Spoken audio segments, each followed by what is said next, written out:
Hi, welcome to Salt and Burn This. I'm Sami. And I'm Valerie. And this is our Supernatural Rewatch podcast.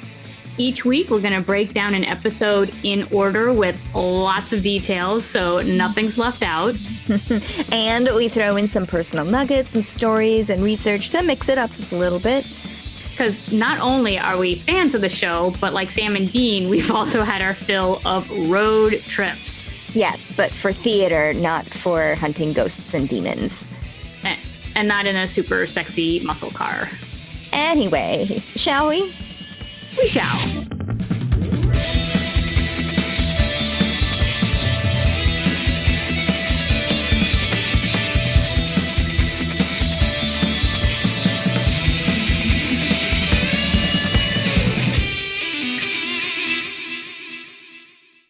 So you said it's like cold there, rainy? Very cold, very rainy. I have not been able to get warm today. I'm just in one of those spaces where I feel like as I walk through the apartment, I feel the cold like on me. I just can't get warm. And it's not cold in my apartment. It's like set at 70. Oh. It is not cold in my apartment, but I just cannot get warm. And I think that just means I'm exhausted. You know how Probably. you just can't. Yeah. Exhausted. Yeah. I'm blessed with the New York heat. That you just can't escape inside the apartment. I have not turned on my heaters at all this winter, and yet it is still toasty. I love those radiator heats and all the heat from the floor below you. Exactly, and it's like all the second and third floors coming up. Yeah. Your plants are like, yes. Although it's something I do miss about New York is radiator heat, because it's not dry heat. You know, it's the nice moist heat in your apartment, unlike my heat, which is forced air, which is dry heat. Yeah. If I could ever feel it. Yeah. So I think one of the reasons I'm tired is, the show just opened yesterday, and it was a matinee, which is weird to do, to open on a matinee. Yeah, it is. But I got my parents' tickets for the show, and I got my parents' friends' tickets and their friends' tickets, and it's one of the perks of my job is that I get free tickets to my shows. I don't know if I should ever do 7 tickets again all at once, but they let me do it, so I'm like, okay. Hey, yep. Yeah. So I called my parents, and I was like, all right, what time are you thinking you're going to arrive? Because they would stay with me, for the show. And so they decided to drive up the morning of the performance and then like change my apartment and then go to the theater. And then they would just come back to my place and crash for the night. So I was like, what time do you think you'll be arriving? And my mom said, probably not until after you've left to go to the theater. I'm like, perfect, because then I can do my things that I need to do to get ready for my show. Well, I just get out of the shower and my mom calls and she says, okay, we're about 8 minutes away. And I'm like, you're like 2 hours early. Yeah. 2 hours earlier than you said you were going to be. I'm like, come on. And I'm like naked and you're bringing your friends up. Yeah. And she's like, well, maybe we could drive. I'm like, oh, just give me the 8 minutes that you said that you, you have. So it's like, I get dressed as fast as I can. And I'm able to at least semi-dry my hair and stuff. They come up. And the first thing my mom says when she gets up to the apartment is like, oh, is that what you're wearing? Your boobs are like, out. I'm like, oh my God, Mom. And then her friend comes up from behind. She's like, are you wearing those socks with that dress? I'm like, listen, you guys, you can just turn around and head right back down those stairs. And they're like, kids these days, I just don't understand your fashion sense. I'm like, oh my kids God. These days. Kids these days. And of course I'm wearing these socks because I'm going to wear my little, go-go boots. Mm-hmm. And then as I'm getting dressed, my mom's still looking at me and judging me for having bigger boobs than I normally have because I'm a little bit heavier, and that's where my weight goes when I'm heavier. And I'm still putting myself together, and she's like, "Oh, that's a nice addition. That really changes the whole look." Because I put on like a little sweater, shrug. Yeah. She's like, "Oh, that really makes it." Oh, and I was just like, "Enough with the peanut gallery and judging me as I get dressed." Yeah. But I was like, son of a bitch. The one thing I always ask is like, please don't, I don't want to say bother me, but please don't bother me Right. Yeah. before a show, Yeah. and it was just like all on. Although it's funny, my dad was like, "We brought you a gift." I was like, "You brought me a gift? That's so nice." And he brought me like a bottle of Malbec, which I was like, "Yay!" And he's like, Yeah. "And some pulled pork." And I was like, "What?" All right. I mean, I won't say no, but Pulled pork is delicious. what made you think of, I know what Valerie wants. Opening night. That was, I made Oh, too much last night. Guess yes. what? We're gonna bring it Guess to what? the kid. Yes, I We're thought gonna it was get so rid of funny. this. That's my mother's way of showing love is making too much food Mm. and then forcing you to eat it. Yeah. Uh, Oh, yes. My mother does that too. She makes the biggest plate for me, mhm, and then it's also like, oh, well, Valerie will finish this. mhm. There's only a Yeah. few more bites left. You finish it. Yeah, Or it's like take this what do home you with you. have against putting it in a container and then in the fridge? Like, why is that such a sinful thing to do? Why must I consume it? And Yes. in front of you, Right. Yeah. It's like you're gonna have to wash the pots and pans and things are that you already. chopped with. They're already dirty. You're going to have to wash them anyway. The container that you put the leftover in will eventually need to be washed, but not right away. Not tonight.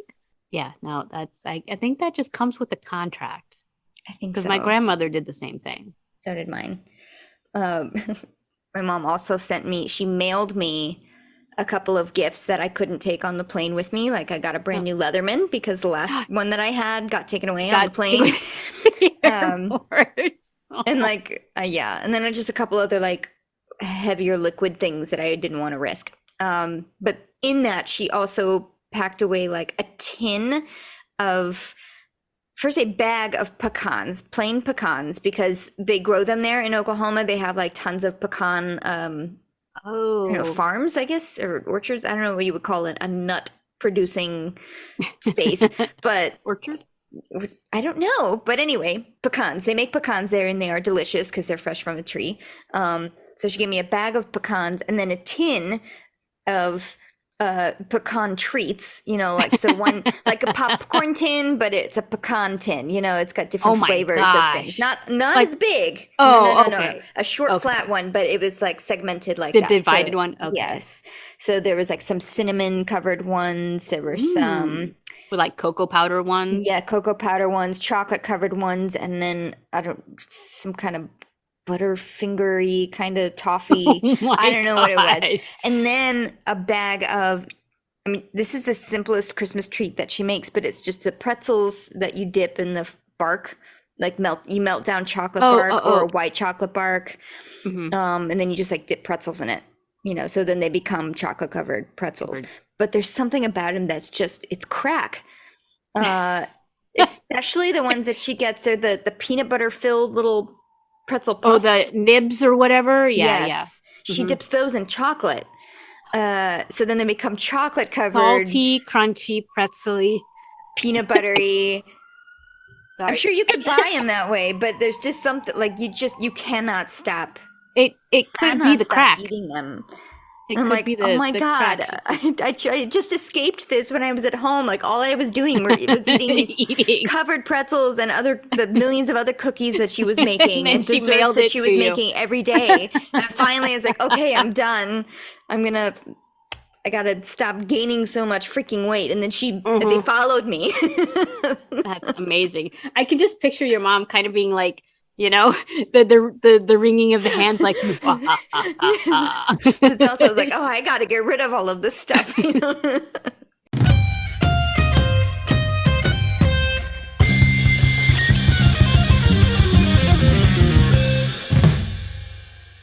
Season 4, Episode 7. It's the Great Pumpkin, Sam Winchester. has nothing to do with Charlie Brown or Peanuts Of course or it Linus. doesn't. Very But disappointed, it does. but It it is does very Halloweeny. Halloweeny. Investigating two mysterious deaths in a small town, Sam and Dean discover a witch is sacrificing people to summon an ancient, powerful, and extremely dangerous demon. Written by Julie Siege and directed by Charles Beeson.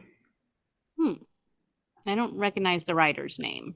I don't either. I think the director I do, and I don't remember, but I think he's done at least one other one at some point. So is this their only Halloween episode? I mean, they did Christmas.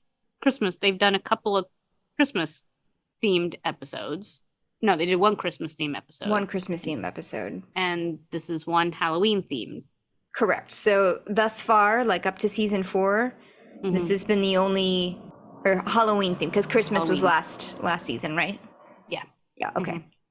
Well, except I mean, this wasn't a Halloween theme episode, but in the first episode, which I didn't realize until it was mentioned in the recap, like there's a clip of Sam saying like, you know how I feel about Halloween, and it's like, oh yeah, when we first meet Sam, him and Jess are like at a Halloween party. Yeah.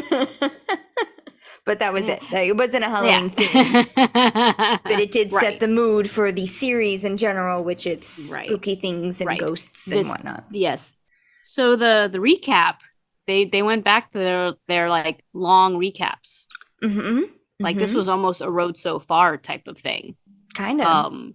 It was more, but I mean, the gist of it is, you know, Sam's powers and the result of his powers, you know, the blade and the results of the blade, and Dean's anger at, you know, Sam's powers, monsters, some of the monsters that they've dealt with over this past. They did a lot of the first 2 seasons, the really, really scary monsters. The graphic monsters.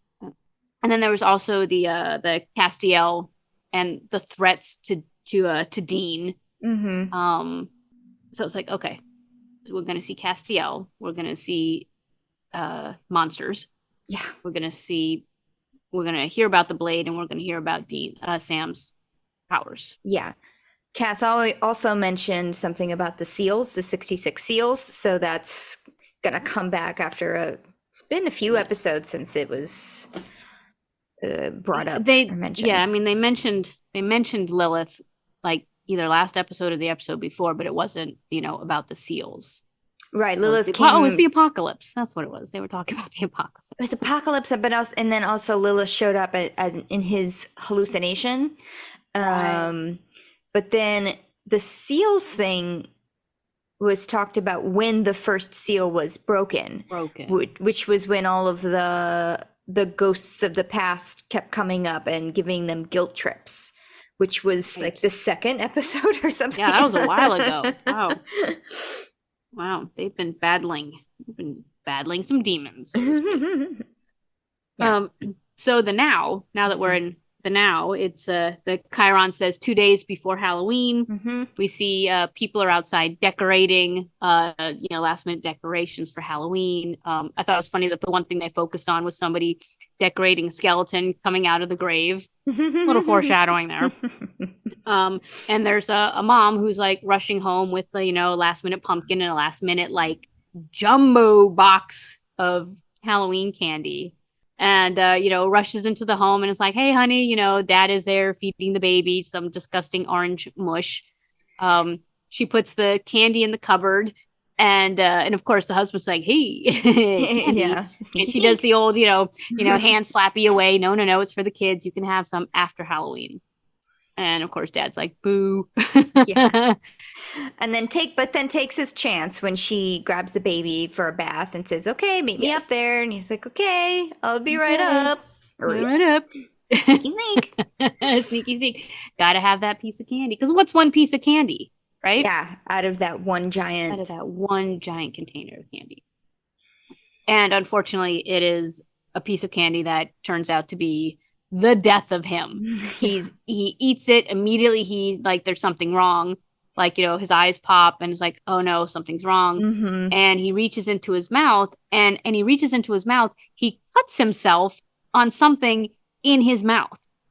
And then the camera does this, reverse POV so that we're now in this guy's mouth. Yeah, in this mouth looking out. And then you can see, this really kind of freaked me out. I did not like this. This was really bad. He's got a razor blade jammed into his soft palate. Yeah. And it's like dripping blood. Uh-huh. And so he's like confused because what would be in his mouth? Because there's, once you see it, we're like, oh my gosh, it's a razor blade. Why Yeah. isn't he freaking out? Yeah, yeah, But yeah. when you don't recognize something, like it doesn't belong there, why would it be there? It doesn't compute. All he But knows yeah, is if that you can't he's see it, you can only yeah, feel it with your tongue, and you can't feel it with your tongue because it's sharp and sure, pointy and right. cutting you. And so he reaches in and he's like past the pain of cutting himself on this blade. He's able to pull out, you know, Yeah. this razor blade out of his mouth with all the blood and tissue that comes out with, Ooh. that. And he's looking at it and then he starts coughing and choking on blood and he's spewing blood. Yeah, And it's like before he can register, like, oh my what's fucking happening? God. Yeah, Then, someone put a razor blade in my candy. yeah, and it's in my mouth. Then, yes, he starts coughing up blood. He coughs up another razor blade, Another razor shings blade. on the floor, coughs up more blood. And then the wife comes down, asking him, hey, where are you? But then she sees him in a pool of his own blood on the floor. Dead. Blood curdling scream. And, yeah. But it's funny though, blood curdling scream into title splash, which has its own scream. yes. It was a nice blend of, Yeah. and then whoosh whoosh scream. Mm-hmm. Well done. I thought that baby did a very good job. I'll just put Mm-hmm. that. Mm-hmm. Baby did a good job. So after our title splash, Sam and Dean are interviewing the wife post crime. Suits. Yes, she tells them that he ended up having 4 razor blades in his stomach or on his person. So he had 2 in his stomach. There were 2 on the floor, like one that he spit out. And then there was one stuck in his throat, I think. Yeah, she's like, how could he have swallowed that many razor blades? Good question. That's a fair question. How could anybody have swallowed that and many? She even says, she's like, it's an urban myth. It's an urban legend that people put razor blades in Halloween candy, which I hate to say, while it is an urban myth, people still fucking do it. That's what gets me. Really?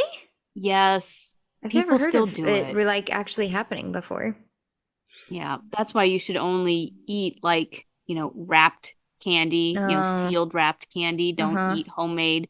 Don't eat apples. Don't eat homemade things. Interesting. And it's because there's always some asshole out there who's, out to be an asshole. Doesn't happen all the time, but it's no longer just an urban myth. I think someone, they read the urban myth and like, oh, I'm going to be this person who does the thing, I have never heard it actually happening before. So Sam is distracting her with the questions, saying like, oh, what happened?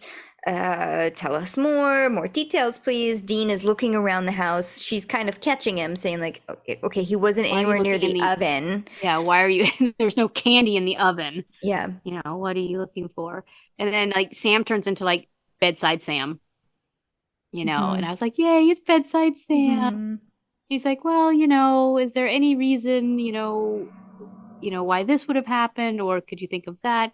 And just as he says that, he sees Dean come out from behind the refrigerator with a hex bag. And he's like, okay. Right. This was almost like scene for scene the same as the first time that they found a hex bag, which was like one brother searching around the house for things, and then the other brother is asking the questions. Yep. Distract. Yes. Yep. So then that turns Sam's question, or it focuses Sam's questioning to, okay, do you have any enemies? Did he have enemies? Was there possibly a side chick that he might have had? I'm sorry to hate to ask that. Anger. Yeah.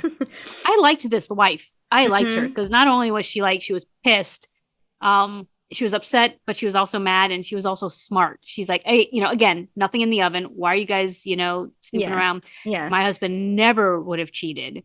And but also, if someone did hate him, like, wouldn't you think that they would find a better way to kill him than a piece of candy that he might eat? Right. From that giant bucket of candy. Yep. And it's like, aha, see, I liked her. Smart cookie. So they take that information and Sam and Dean go back to their motel. Yep. Motel meetup. Yeah. I kind of like this motel. Loved it. It was like super dark and gothy. Like the walls they weren't quite black, but they were very dark. The Yeah. furniture was green. Their bedspread was purple. It had this red and black checkerboard floor. Mhm. I loved it. There It was was like like- one genie lamp on the table, but Uh-huh. yes. It was all of the Halloween color schemes that you could think of, except orange. I didn't see a lot of orange, Didn't but see like anyone. the I purple think and green, the red Yep. and black. I loved this. I loved it. Motel room, and I'm so I'm- glad they kept going back to it because I was like, Oh my there's so God. much of this motel room in this episode. It was funny because I had to keep turning my pages back because every time they showed the motel, they showed something new in Yeah. the room. And I was like, oh Mhm. my gosh, it's this. Oh my gosh, there's I was like, oh my God, that floor. I love that Yes, floor. yes. These little I- velvet coverlets on top of the Yes, bed. I loved that room. I read somebody noted they're like, it wasn't a very, descriptive room. And I was like, what? I loved this motel room. And it was called like the Moonlight Motel or Mhm. something. And it had a big Yeah. moon and I loved it. And I thought it was great. I did too. So this is very Halloweeny. But anyway, in this awesome motel room, Sam is researching all of the items inside of the hex bag. Dean is eating Halloween candy. And Sam's like, really? This guy just died from eating Halloween candy? Yeah. And this was typical Dean. I want to say this episode was a refreshing switchback to typical Dean. Oh, yeah. All of his little mannerisms were His were back. mannerisms, his chutzpah, his, Horn there's dog. a little bit of horn dog in there. Yeah. But there's also the ballsy brash, Mhm. upfront Dean. And I Mhm. appreciated that. But yeah, really eating candy? And Dean's like, yeah, yeah, it's Halloween. It's Halloween. And so Sam recognizes that they are now on a witch hunt, but it's not just a typical witch hunt because this hex bag he researched a plant called gold thread, which Mhm. is extinct now. And there was like a Celtic 600-year-old coin. I think it was a coin Yeah. in there. And then there was also the charred bone of a newborn baby. Gross. Yeah. Gross. Yep. So it's The not Dean even rabbits. says, yeah. Yes, it's not rabbit's teeth anymore. It's Babies. baby. That's pretty heavy duty. But they were researching Luke, like why would someone be out to kill him? And Right. there is no reason. He's like normal. He's Vanilla like apple beyond pie. vanilla. Yeah. I also just love Dean is like witches. He still hates witches. He's like skeevy. He still hates witches. And I'm like, I don't blame you because they are at this point. Everything he's ever described them as is true. He's like witches. Why with the rabbits? Witches. Yeah, yeah. Skeevy. But yeah, there's no reason why Luke was targeted. Mhm. No affair, no bad anything, just Right. plain old vanilla guy. Yeah, yeah. And then we cut to a high school party Yeah. with two chicks in sexy fill in the blank costumes. I think one's a nurse, one's a cheerleader. Cheerleader, yep. So they're at a very lame party. There's no alcohol because it's locked up and the kid can't like crack the lock on the It's like alcohol triple locked safe. or something. Yes. I love that like the two girls are all dressed sexy, but they're also flirting with this guy who's like dressed as roadkill. Like Yeah.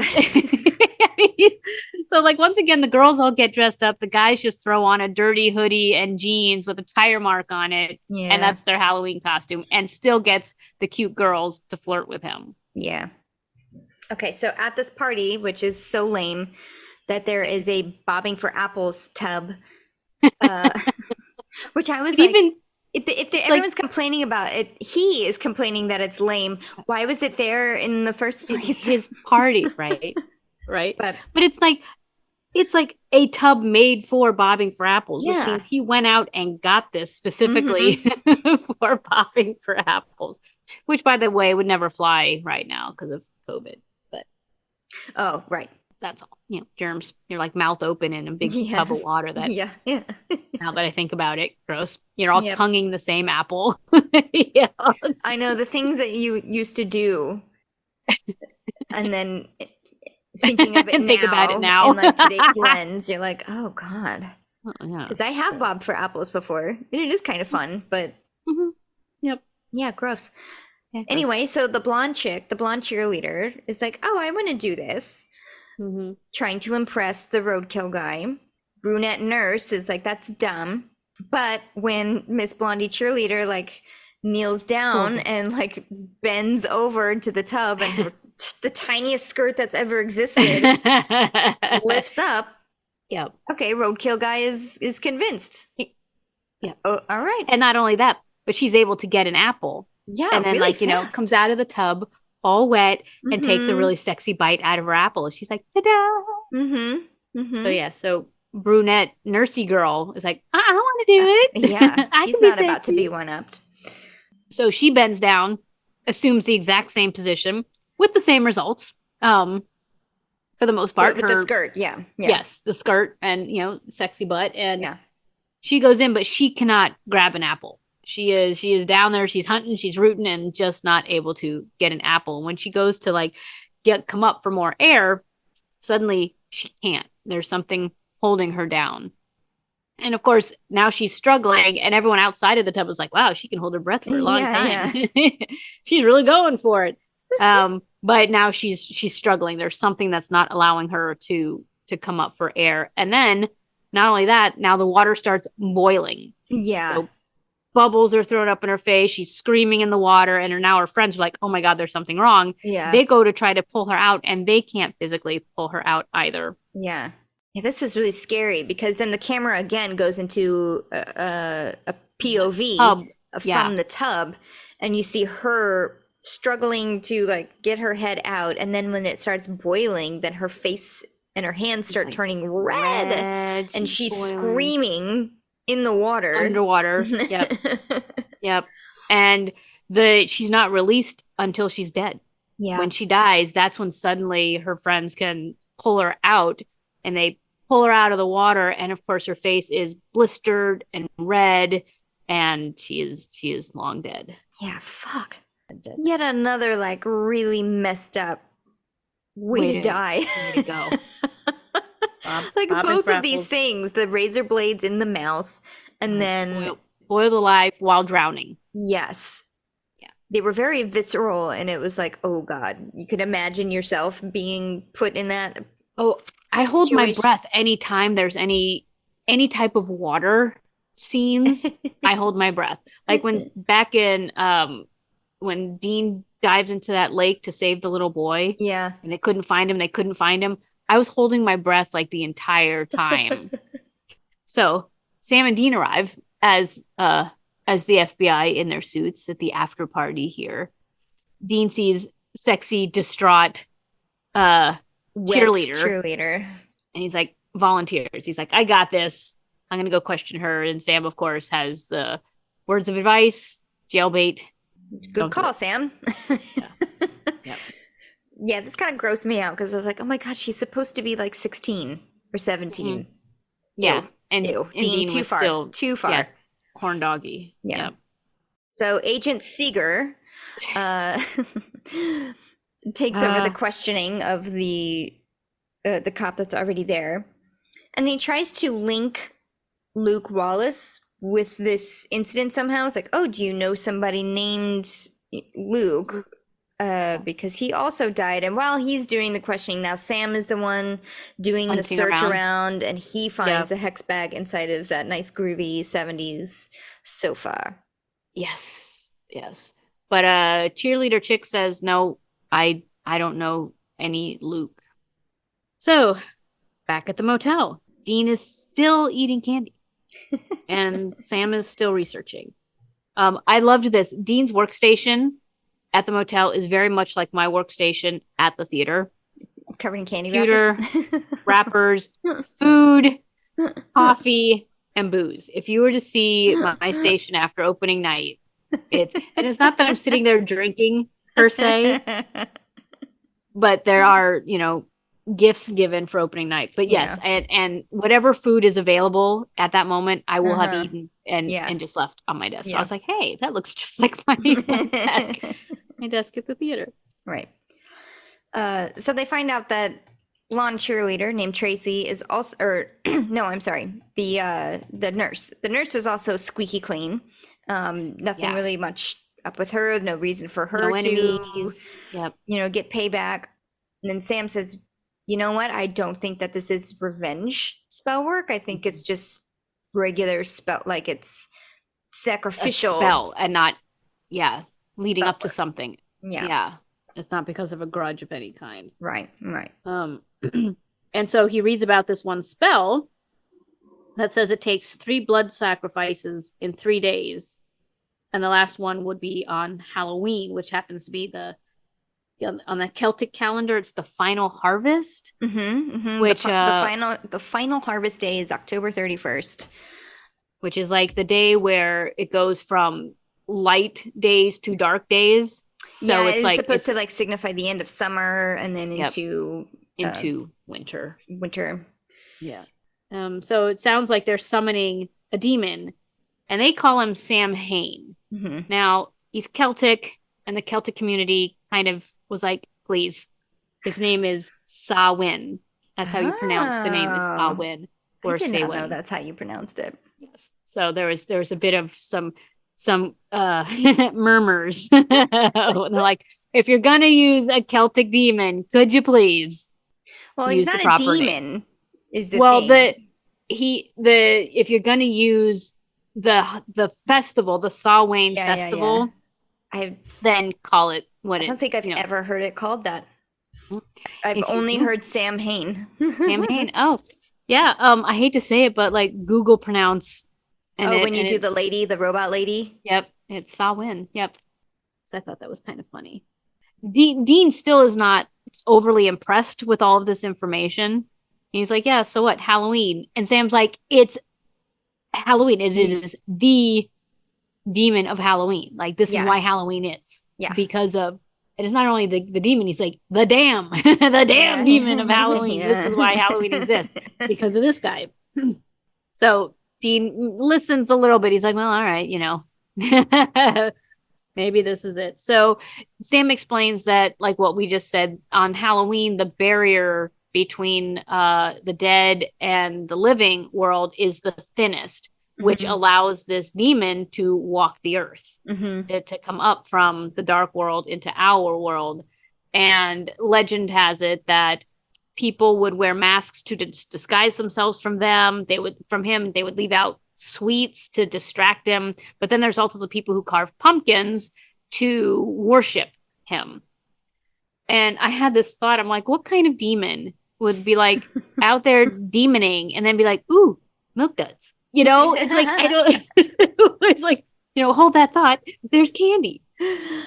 I think that derives from, so, this is all like the supernaturalized version rendition of I'm going to say Samhain just because I don't Samhain. That's what they call it. Yeah, that's what they call it, Samhain. But the festival, it's kind of how like the Day of the Dead is also celebrated in that culture. It's a celebration of the dead. And I did read that cakes and sweets of that kind would be left inside and the windows and doors open so the dead could freely come in and take part and have snacks.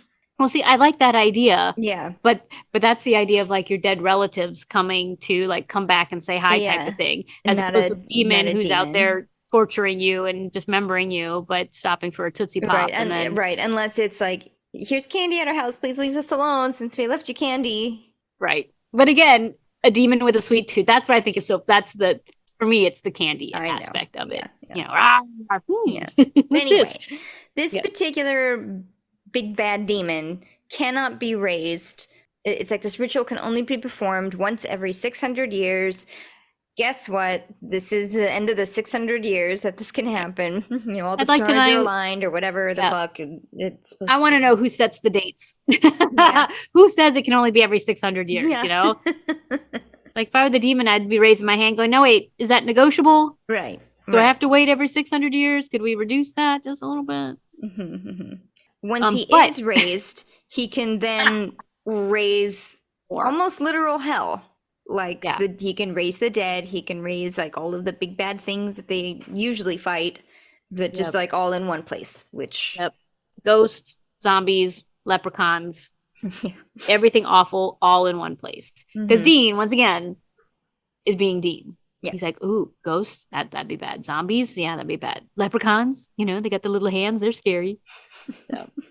So it's now Halloween, and Dean is in the Impala still eating candy. In fact, there's like a pile of trash Yeah. next to him. He's gone through like a bag, a good sized bag It's of a lot Halloween of candy. And it's finally starting to back up on him too.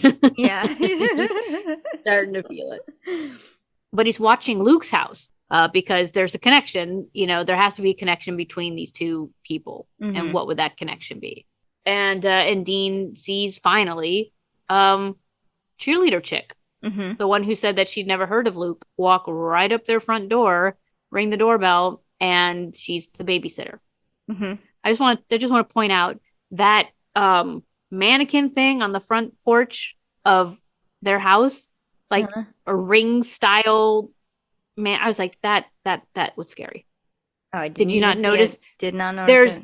There's a life-size mannequin on the front door wearing a white nightgown, and it's got the long like ring hair, big like... bug eyes. I was like, oh my god.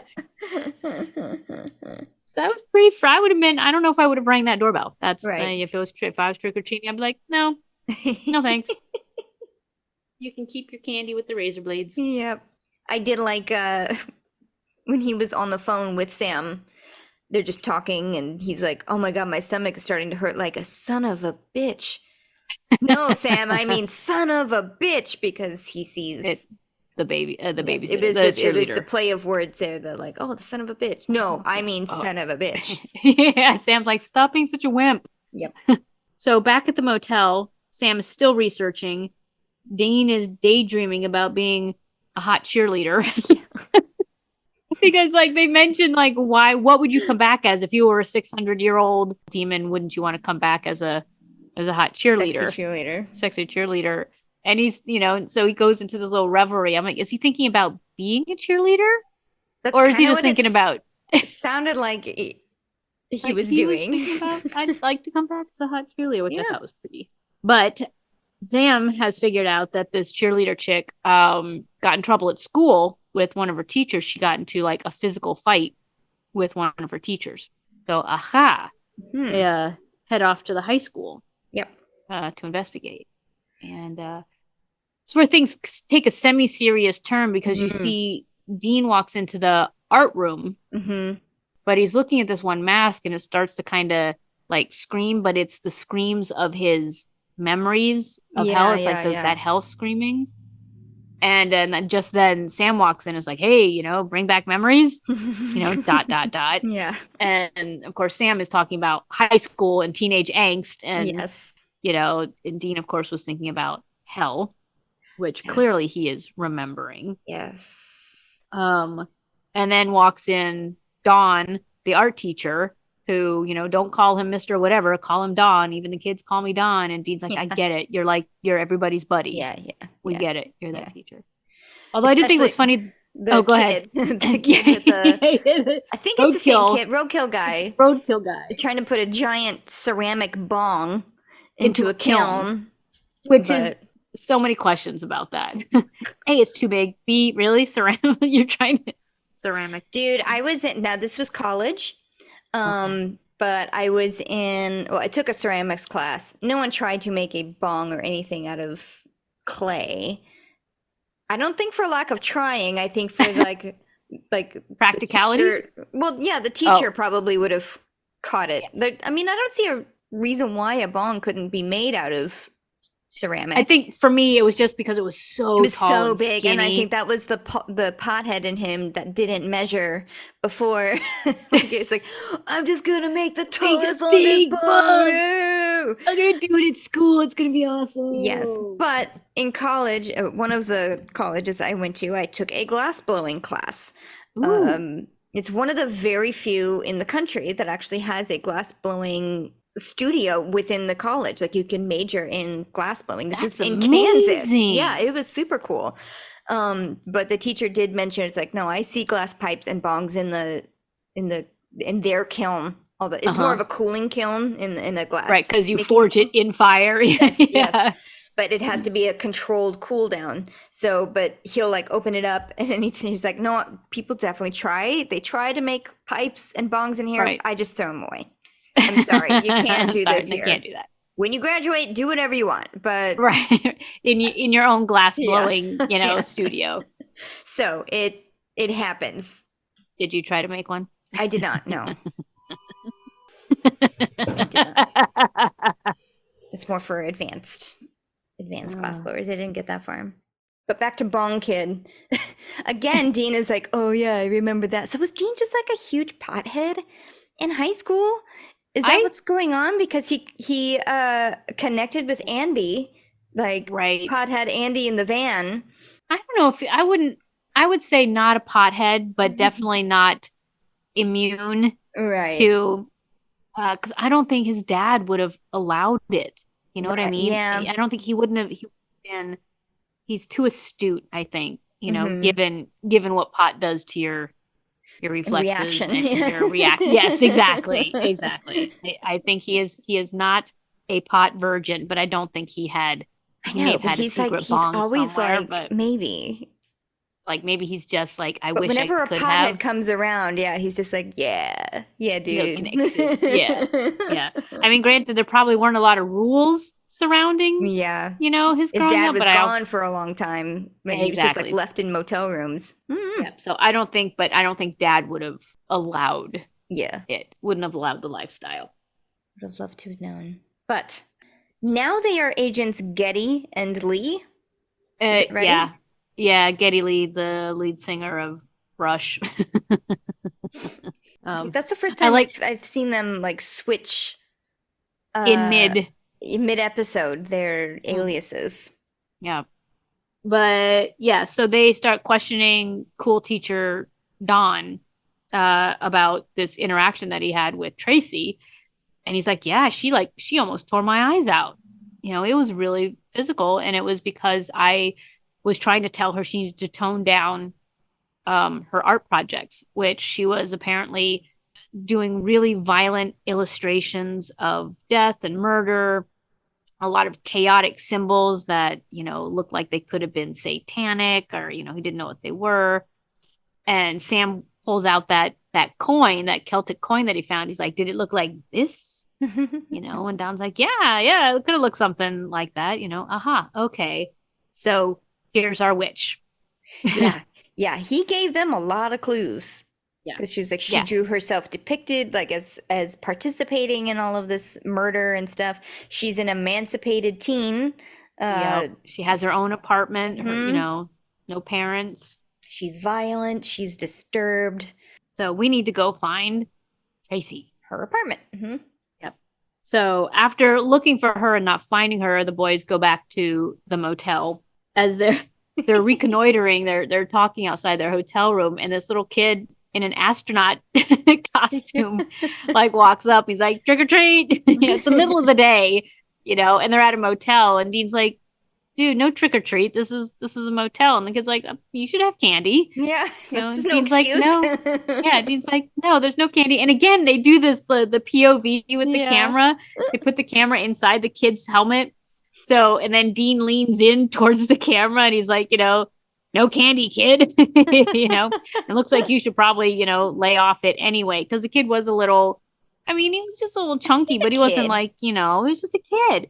But Dean had to make a dick response about, maybe you should lay off the candy.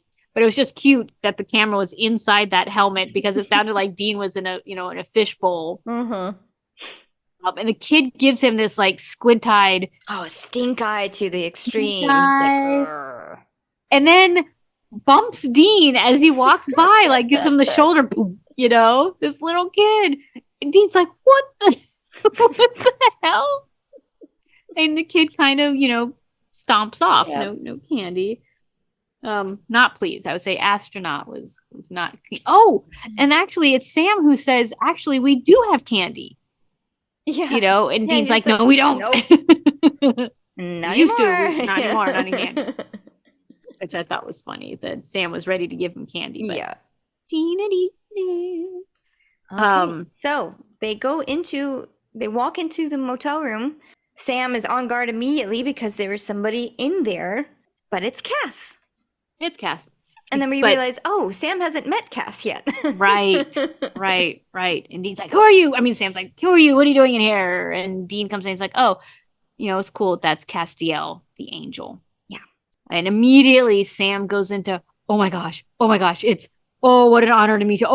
He doesn't know what to Yeah. call Castiel. He goes Yeah. into like the faithful mode. He's Mm-hmm. like a rock star to him. It's an honor to meet you, sir. Yeah. So Sam meet Castiel. Sam and Dean meet Uriel. There's a second man in the room. Yeah. Yeah. Nowhere near But as I nice do, as this is important for me because this episode kind of, well, it doesn't start because it started a while ago, but this really took it a step further. Like, what makes me so mad about the Sam track that's, projecting right now. Mm-hmm. So Sam is here so eager and honored to meet this angel because he has been praying to them. Yes. He has been the faithful one. Maybe not like, he's not born again Christian level of faith, No. but he's He Dean believes. is the one that's like the one laughing at him for praying. And here Sam is Right. like, well, I don't care. I'm still going to do it. So he's honored to meet this angel and puts out his hand like, oh my God, please, like, give me the honor to shake your hand. And Cass almost refuses. Right. And he even throws it in his face. He's like, well, it's nice to meet you. The boy with the demon blood. Yeah. Yeah. Yeah. And then has to throw in the, so glad to hear you've stopped using your demon powers. Yep. So in so many words, he calls Sam a freak. Yeah. Yeah. And that, not only that, but we're watching you.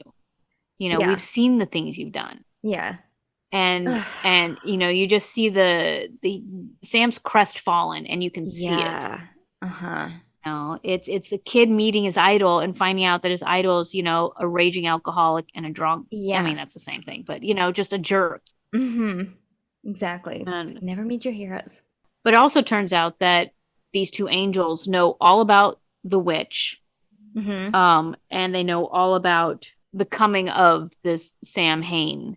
And so it's like all pretenses of any type of nice to meet you gone. Yeah. Because Uriel, who is the second guy that's standing in the room, also an angel, goes just straight into it. He's just like, no, stop wasting my time. You found the witch, but you don't really have the witch. You don't exactly know where she is. Too late. I got to destroy this town. Yeah. And P.S. Whoa. Yeah. And P.S. She knows you. She knows who you are. She knows what you're here for. And it turns out that Castiel found a hex bag in the room where Sam and Dean are staying, in the walls. Mm-hmm. So they're a step ahead, and they're like, so yeah, it's a witch. Did you kill her? No. Well, we have to, because we cannot have the seal broken. Lucifer cannot rise. Yes. They say the rising of Sam Hain is one of the 66 seals. Yep. And Lilith is trying to raise Lucifer. Mm-hmm. Must be stopped at all costs, even if that means destroying the town. The entire town. And that's when even Dean is like, whoa. They both are. Both Sam and Dean are like, no, we can just give us like an hour or so at least. To find it's the one witch. Why would you smite this entire town just to kill this one witch? Yeah. And Uriel's all for it. And it turns out Uriel is, quote, a specialist, which actually, if you look at who he is in the Bible, he's a purifier, which is what he was sent there to do, was to purify this town. I'll use air quotes for that. Yes. Mm-hmm. Because what is 6,000 lives as compared to the world, the world? Because if Lucifer rises, then he rises hell with him. Mm-hmm. And, is that what you guys want? And even this Uriel guy is, not only is he just like, no, I'm going to take care of this, because you failed. I'm going to do this. He has such disdain for humans. Yeah. That he even calls Sam and Dean mud monkeys. Yeah. Which I was like, ooh, an angelic slur? Yeah. Dang. Wow. My God. And Sam's like, aren't you guys supposed to show mercy? Yeah. Like, I thought you're angels. Aren't you supposed to be like benevolent? Yeah. Good bringers and show mercy. And even Uriel's like, who said that? Where's that written? Who told you that?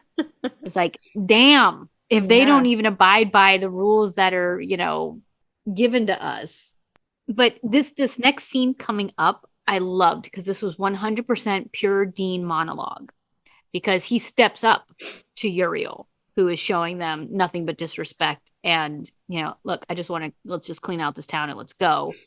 Um, screw you all. Dean steps up and is just like, okay, if God saved me specifically, I dare you to kill me while I'm in this town. And that's what's going to happen is because I'm not leaving. I'm going to stay here. I'm going to kill the witch. I'm going to save these people. And there's nothing you can do about it. And he's willing to die. Dean steps up and is willing to die to be killed by the angels, and be like, okay, what's God going to say when you kill me? Because he specifically saved me for some reason. Mm-hmm. So let's go meet the big guy together, basically. And it was just a great monologue. It was just very Dean. And it was just, again, it was refreshing to see Dean the hero, Dean the guy who knows who he is. He knows where he stands, in the grand scheme of things. He's going to gank somebody and he's going to kill this. And, Mm-hmm. it was Dean. So I liked this little monologue of Dean's. Very hero-esque of him. Mm-hmm. Okay, so they get essentially a blessing, pun intended, from Cass. Okay, go on this mission, but you better do it fast because we are going to smite this town. Yeah. They leave and go to the car, which has now been covered in eggs. Is it eggs or some sort of goo, like bombs of stuff? It looked like it had been eggs. It looked like some eggs, but it's like a nice slow pan. I had never seen this scene before. Even like in the first time I watched it, I must have just kind of like been not paying attention. Yeah. But it wasn't until like earlier this morning that I saw it, and I was like, "Oh my God, that's funny!" Astronaut! Sam giggling in the background. Yeah. Like, But then once they're in their car, like Sam's all bummed out about his first interaction with the angels. Yeah. I mean, he's really bummed out. He's like, again, crestfallen. He's had his faith questioned. Yeah. Yeah, because it's like not only did they treat him like shit, but then they want to make this like destructive decision. Yeah, they just want to kill everybody. And he's like, this is who I've been praying to. This is who I've been looking up to, is this kind of attitude. And it's Dean who kind of talks him down. He's like, how do you know that God likes these two guys? They could just be two dicks. Yep. Just because there's two bad apples doesn't mean everyone you've been praying to and everything you believe in is wrong. And he's basically, I mean, what does he say? There's nothing more dangerous than an a-hole who thinks he's on a holy mission, which is of course true in life, so that these two guys think that they are superior because they had this mission from God. It doesn't make them right, and it doesn't make you wrong for believing in God. Yeah. And he actually he's like, please. He actually says to Sam, please, don't give up. Don't give up. Don't give up your faith. Which, wow. Yeah. That really kind of struck me. Yeah, it was really sweet. And then Sam changes the subject because he's kind of like fingering his bone. He's like he's fondling the things that are inside of the hex bag. Then he's like, it takes a lot of heat to like char a human skeleton like this. It's got to be more than just an oven or a house more fire, like a kiln. Cut to them like back barging to into the art room, being like, you know what? This bag didn't show up after we talked to Tracy. It was after we talked to the teacher. Look, he's got a locked up drawer. I wonder what's in there. Oh, look, it's a bowl full of tiny child-sized bones. It's the teacher. Dun, dun, dun. Dun, dun, dun. In the meantime, Castiel and Uriel are having a conversation. They're at a park watching children play, which is, of course, the like most wholesome thing, you can do is take your kids to the playground to play. So there's like children's laughter and stuff like that in the background. And Uriel is still just disgusted with humans. Mud Monkey comes out again. We're plumbing on 2 feet or something like that. He really hates humans. Yeah. And Kidsdale is like, okay, slow down here.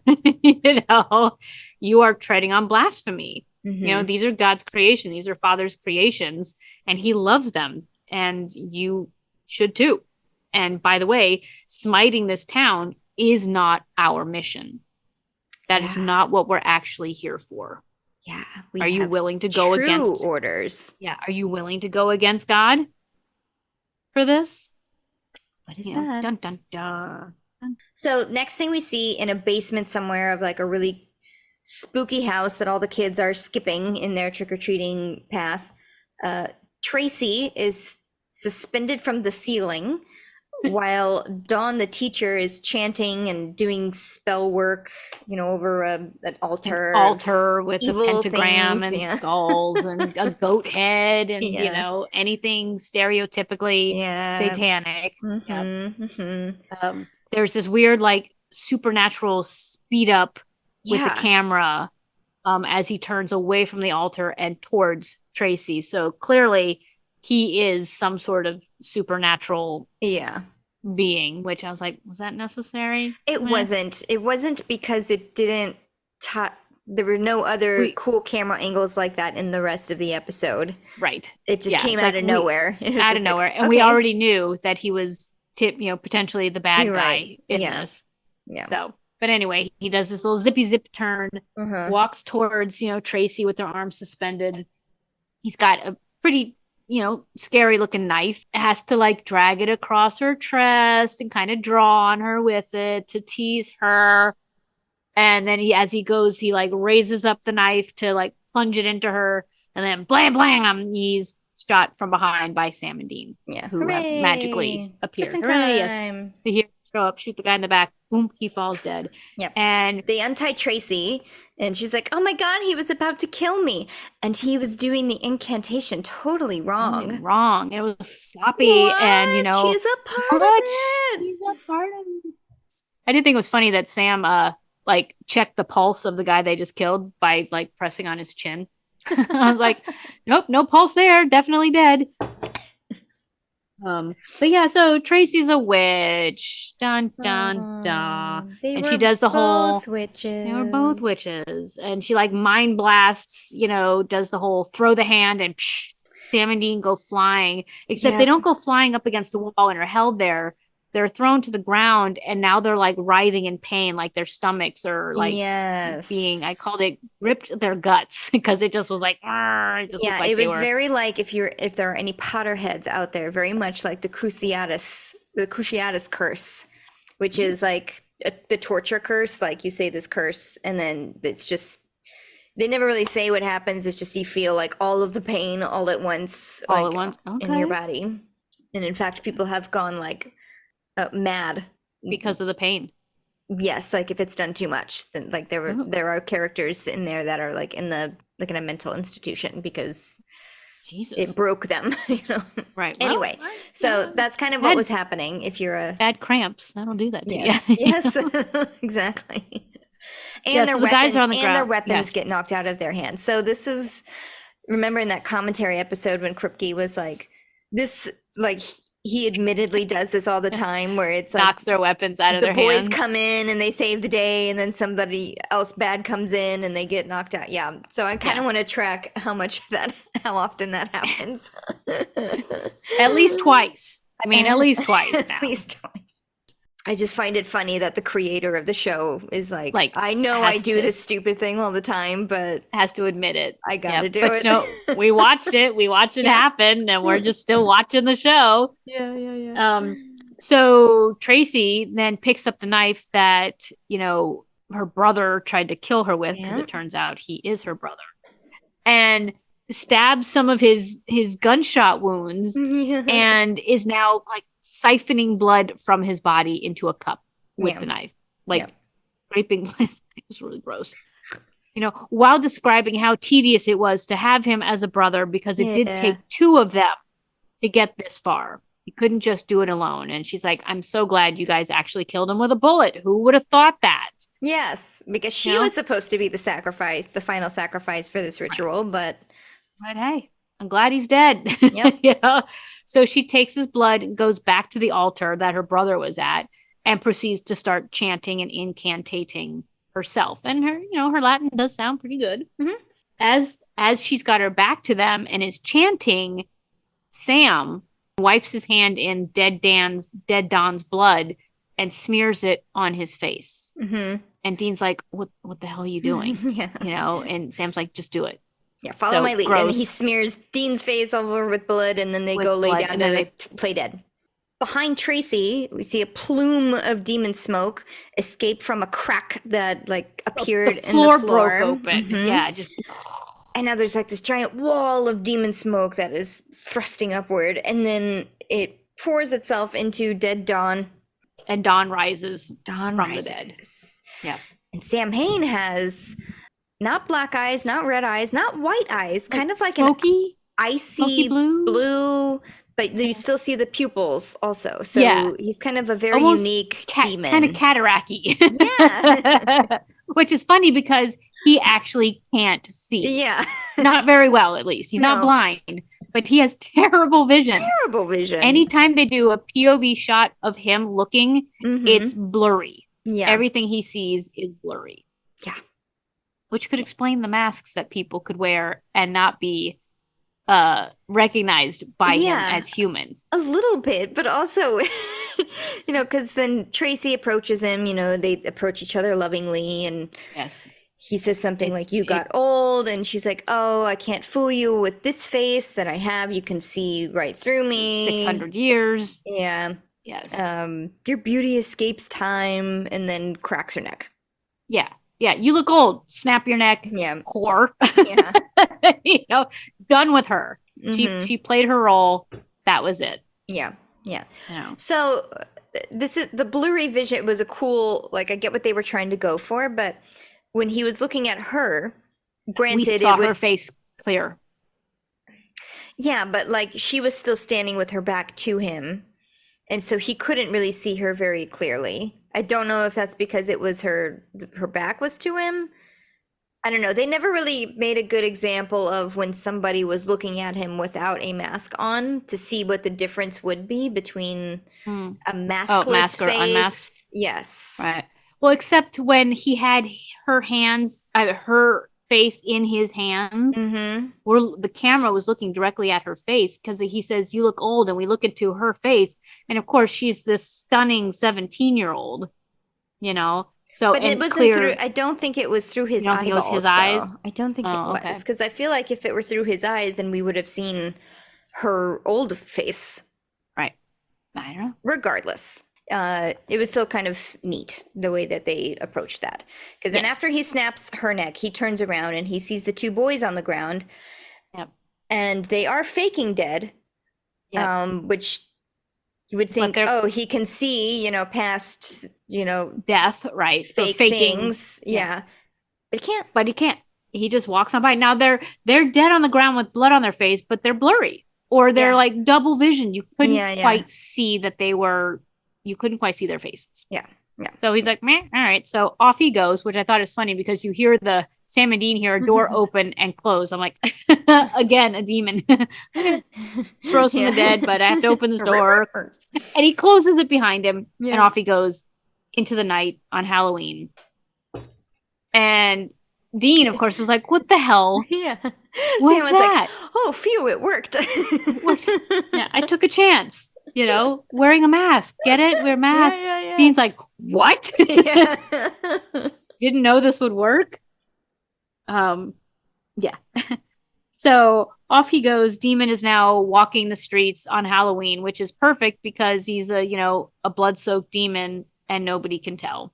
Yeah. Because it's Halloween. Right. And he's walking amongst all these kids in costumes and not really seeing them and not being affected. I mean, he sees them, but they're blurry. Yeah. But he's not looking. He's just, walking forward on his mission. Yep. So the boys get out and they're like, okay, where would one go if they're going to raise a demon army? Yes. Probably a cemetery. A lot of dead people there. Let's try there. Let's go. Off they go. Yep. In the car, Sam is kind of hinting, this guy's really powerful. I don't think this knife is going to be enough. We could probably do something else. Yeah.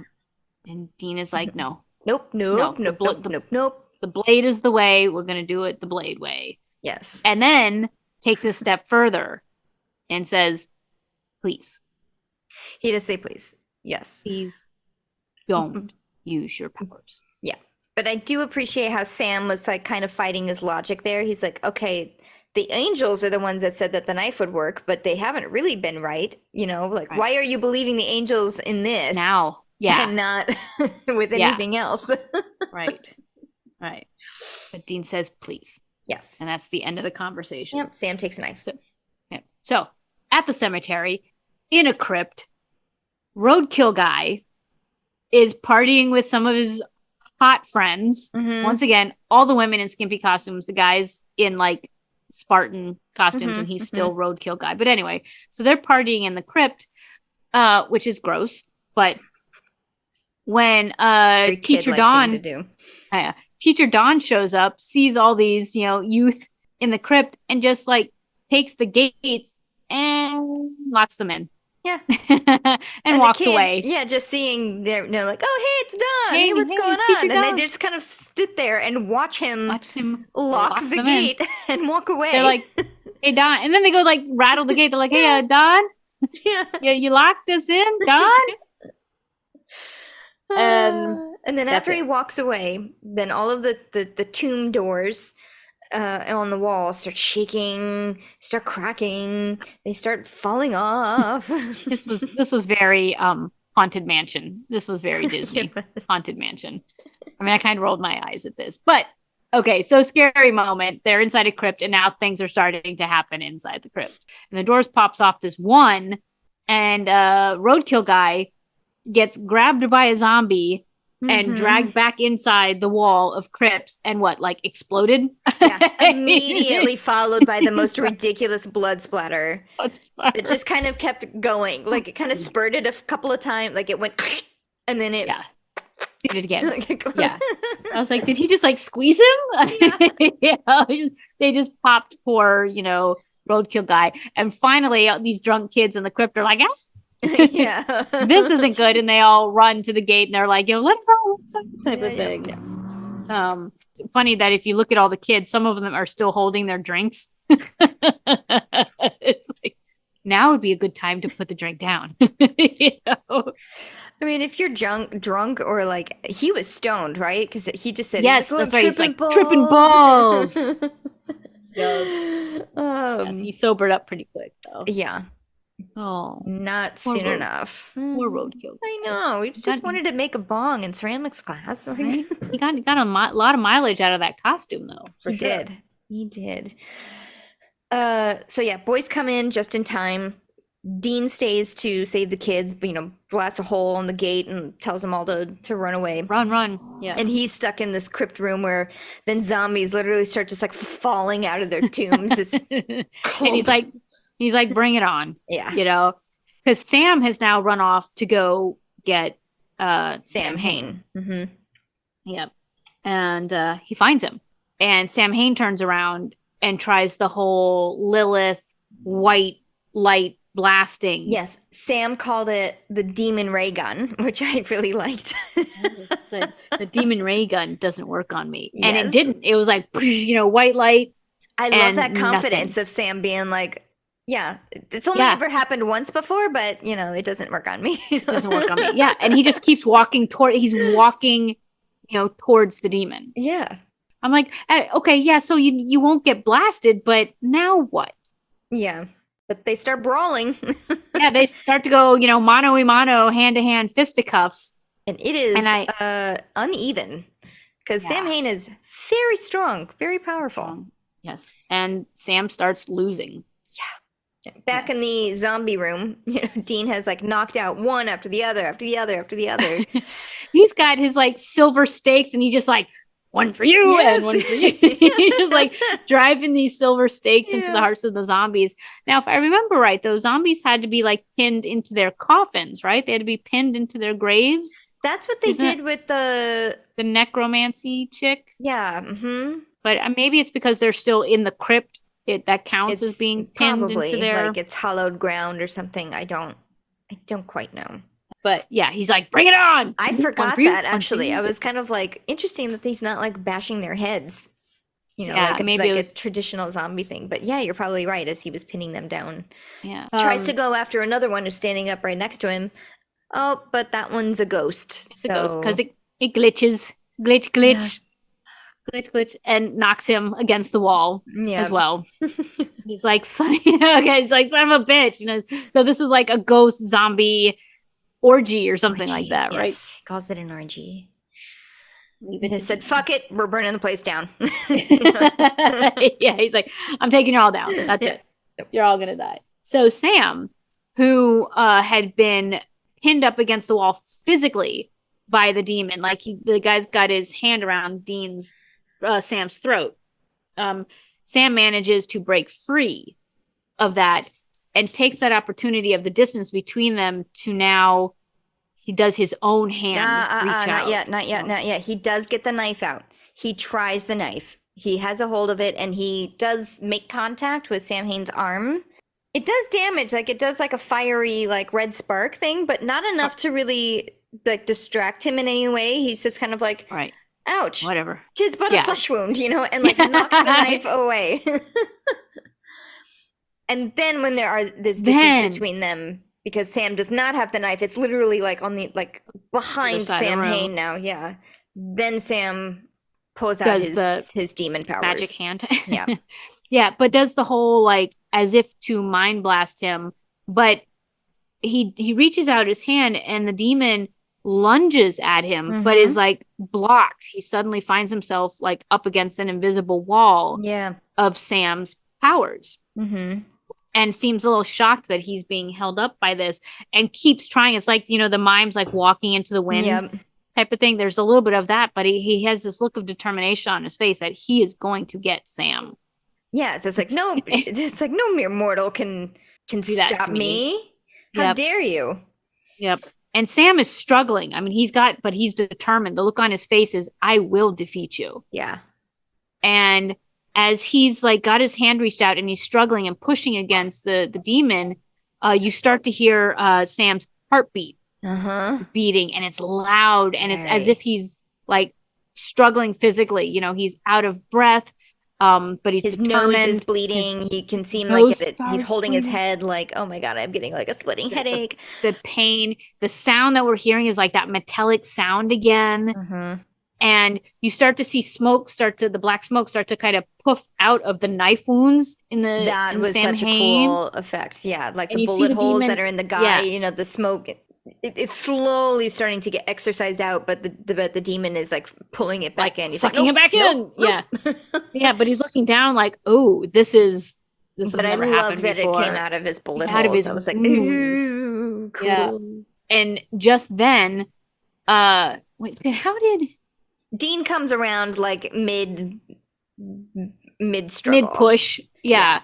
He and sees is now it happening. It's like watching. He's watching it, and you see Sam is struggling. His nose is bleeding, and then you just see the demon's eyes kind of pop open, and now the demon smoke is pouring out of his mouth. It's being pulled. The demon's being pulled out of Dead Dawn. Sam Hain has been exorcised by Sam. Yeah, and it does the whole burn. It burns into embers, and Dean is just looking at Sam. The heartbeat has stopped and slowed.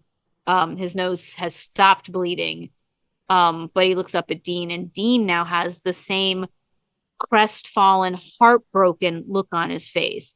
It's not disappointment, it's not anger, it's oh no. Unfortunately, Sam did clock Dean clocking him mid. He did. See, that was my question. I was like, did they lock eyes? They did. And they did. They did. And Sam is like, I'm kind of in the middle of like, I can't stop now. I'm going to do this. I have to. Like, there's no. Said, Dean is heartbroken. I say he just looks heartbroken. He does, but at the same time, and this is going to come up because it's now the day after after Halloween. Sam is in the motel room packing up. Uriel shows up behind him and then proceeds to just start lecturing Sam about. He's like, "How dare you decide to use your profane demon blood?" Right? Bleh. Yeah. Yeah. And Yeah, and you were Sam's, told not to. yeah, Yeah, Sam you was were like, told I not was to. gonna die. What do you want from me? Like, I was gonna die. Dean was gonna die. The town was gonna die. yeah. Yeah. So I don't know what you. And Uriel's like, doesn't matter. Yeah, It doesn't matter that you saved everybody. The seal was still broken. So there. yeah. And we Yeah. told you not to. You were Yeah. told not to. You Yeah. should have just died. And And then, Sam's like, you're right. I mean, Dean was right. You guys are dicks. yeah, yeah. He doesn't stand there and take it. He's like, well, go fuck yourself. So like, yeah, stop. What do you like? I didn't ask Yeah. for this. It's like this just. I But see. in his insolence, though, Uriel does this like angel thing. And you see like wind on Sam's face. You hear the sound of wings, and suddenly Uriel is like right in Sam's Yeah, face. the camera like does like a little zoom up. That was pretty cool. That's a pretty cool like cool. camera trick for the angel whooshing. And he's like, all right, so why don't you ask your brother then what he remembers of hell? Yeah, he says that, but he also says, how dare you? The only reason you're alive is because we let you be alive because you're useful. But once you stop being useful, then, I will. I I dust will. you. Yes. And I was like, okay, so wait, he's useful because how is he useful? He uses his demon powers to kill demons. He killed Sam Hain. Is that what you mean by useful? So you're angry at him for using his powers, but then he's useful for using his powers, and that's the only reason that he's still alive? Was he useful because he saved Dean? Maybe. Uriel. Such an ass. And also, it's like both Sam and Dean were like, no, we don't want you to destroy the town. We want to save the town. We will... Right. Stop. It wasn't just Dean's decision. Like both of them were like, no. Right. And then Uriel's just like, and not only are you expendable, but Dean and his little high horse, why don't you ask him Dean's what been he lying remembers to. of hell? So there. Yeah. Bye. Yeah. Whoosh. Whoosh. Yes, indeed. Feather sounds. So back at the playground, Castiel and Dean are now having a moment, which, of course, Dean was by himself, and then poof, camera angle. Now Castiel is there. And it turns out that their order was not to smite the town. The angel's order was not to smite the town and stop the rising of Lucifer. It was to follow Dean's orders. And Dean's like, your orders were to follow my orders, And apparently they were testing him, or God was testing him to see if he was basically battle ready. Right. Could he be a leader in whatever this upcoming battle is? And I love that Dean said he said it was just killing a witch. It wasn't the Tet offensive, which was the turning offensive of the Vietnam War, which is what lost, America the war, essentially. Yeah, so again, back in hero mode, it wasn't a big deal. We do what we do, and we saved the town. Yeah. We saved people because that's what we said we would do. Yeah. Unlike you guys. Yeah. I was like, listen, I just take it day by day, and this was what was happening in that moment. So Castiel even says, yes, you saved the town, but, our journey goes on because the seal was broken. Yeah. Lucifer is one step closer to being risen. But then Castiel confides in Dean, which I thought was really interesting because Dean's been calling them out like it is, like, so you just do God's bidding, you're just God's hammer, you just you're just used by God to do whatever he wants. And Castiel says, well, I'm not a hammer. I actually do have questions about God's plans and this journey that we're on. I do have questions. I shouldn't have questions. I'm an angel. Yeah. But I do. I question God. Yeah. And I don't know what's right or wrong anymore right now. But... And he's like, and I don't envy you this burden that you now have, that's now been placed on you. And he's like, Dean, you have no idea what's in store for you. And I don't envy you. Yeah. And so now we've seen a slight shift in Castiel from the, I pulled you out of hell, I can send you right back. And now it's, actually, kind of glad you're here with me, buddy, because I have some questions. I think this is the starting point of, while we all know who Castiel is in the history of Supernatural, his first entrance is amazing, blowing out the lights and showing us his wings. But then he's just a real dick, he's just a real bully, essentially. Yeah. To Dean. And now we see a softening and we see a questioning, and we've seen moments in the episode which we didn't call out, but he kind of laughs at some of Dean's idiosyncrasies. He some of the jokes or some of the quips that Dean has said, you see Castiel actually kind of like laugh at, type of laughter, not like ha ha ha. Yeah. So we're seeing like a softening of Castiel towards Dean, not towards Sam, who's the one who prays, but towards Dean and his God-given mission at this point. Yeah. So, but that's how that ends. I don't envy you the weight on your shoulders. Yeah. And with those words, I'm going to put more weight on your shoulders. Yes. Whoosh, credits. Yes, he's left alone. Dean is left alone at the playground. So no great pumpkin. No great pumpkin. No great pumpkin. Sorry, Sam. Yeah, sorry, Sam.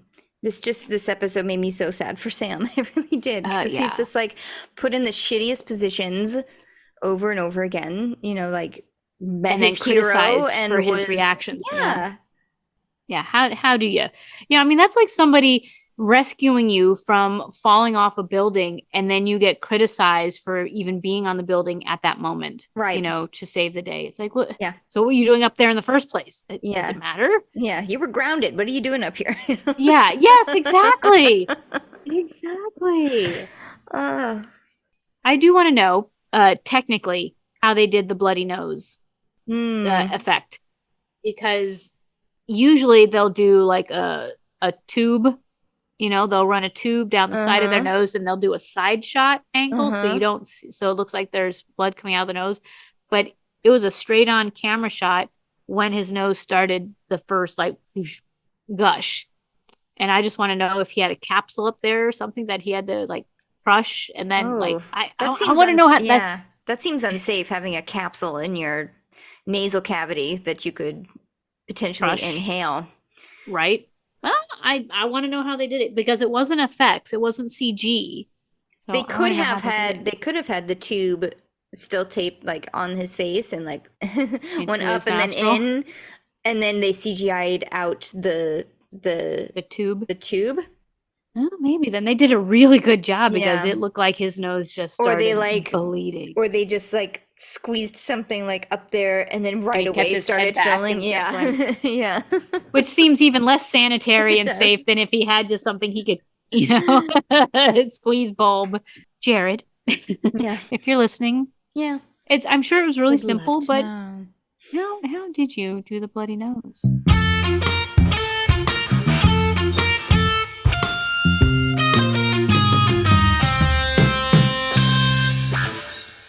Was there a moment in the struggle between Sam and the demon? Oh God, the demon, that his eyes turned black? That Sam's eyes turned black? I don't think so. Did you see them? I didn't, but I thought I read somewhere that there was a moment where his eyes turned black. Oh, I don't. So I kind of want to go back and double check it. While you're looking for that, I'm going to say during in between one of the sessions, the Zoom sessions, I was curious as to why it's pronounced Samhain. Yeah. Because it's like, what part of how is the alphabet like that? There are so many contradicting websites and sources that say they all pronounce it differently. Oh. So they say Samhain, but they also say Savin. There's actually no W. It's actually supposed to be a V. I think I saw like Savna was one. So I don't. Any Irish people out there, you want to enlighten us, dumb Americans? Right. I'd love to know how to actually say this word. I do have a Scottish friend in Scotland, but Scots is different than Gaelic. Irish. Scots Gaelic is different than the Irish. Yeah. I can see why people would think his eyes turn black here, because he's super squinty. Oh, and you can't. cannot see the whites of his eyes. But I Yeah. think they would have made a bigger deal Yeah. of his eyes turning black. I think it's also too soon in his track to be Yeah, turning to be black-eyed. tilted. Yeah. So I'm gonna say no. I'm I gonna would say agree. I I would agree understand with you why there people would see it, but because we would have the they would have lighting done was the so dark and like the squinting yeah. eyes. Yeah, Yeah, they we would would have have made some seen sort of the sound. They would have, yeah, totally. All right. So so overall, so I like this episode, but it made me feel feelings for. I understand. I understand 100%. I actually when I got to the end of this episode, I was like, I need to go see what the next one is because I kind of feel like I wanted to cleanse my palate Hmm. after watching this one. Um, and I didn't point out, and we should point out that the guy who plays Uriel is a phenomenal actor who's Oh just yeah, seen everywhere. I yeah, mean, yeah. I couldn't pinpoint, specific shows that But he's been even just on. in this, it's like, man, you are so good at just making me hate you. Yeah, yeah. Robert Wisdom is Yeah, his name. yeah, And it's the same thing as the guy who plays Gordon. yeah. It's like you see him everywhere and he's brilliant in Hmm. everything he does. Hmm. And yeah, and you just loathe him. Hmm. But if you look at his IMDb, he's been everywhere on everything. And the same Hmm. thing, I mean, Don McManus, kind of the same, but not. I mean, he's more of a character actor. Uh-huh. But I swear to God, I thought I saw him on Buffy and Angel, and no. But I think it's just because of that teacher vibe, It must be, that yeah, 90s teacher vibe. yeah, exactly. So a great episode. I'm glad it Hmm. got back into the myth The arc story, of right. the storyline, and Dean Sam's now taken a step closer to his powers are much more than we thought they Hmm. were. It's not just Yeah. pulling demons out of people. It's pulling like mega Yeah, mega demons demons. out of people. Hmm. Hmm. And Dean took a step back into instead of goofball Dean, he's now back Yeah. into hero Dean and the Yeah. weight of the world on his shoulders Dean, even though he astronaut, Yeah. Astronaut. astronaut. Very cute. Okay. Okay, so that's going to be the wrap up on that episode. Our next episode is wishful thinking. Do you know what that one I think is? I Yeah. do. I do. I Yeah. think I like this one. Yep, yep, I think I yep. like this one. So thank you so much for tuning in. You can find us anywhere you can find podcasts. Please subscribe. Please rate us on Apple. That would be great. You can also follow us on social media. We are at Salt and Burn This everywhere. We're on YouTube. You can subscribe to us there. That would be pretty cool. And we will see you next week for wishful thinking. Wishful thinking, which I think it has a teddy bear in it, right? Yes, that is the teddy bear. I love this one. Yes. It's terrible. Yeah. All right. All right. Thanks, guys. Bye. Bye.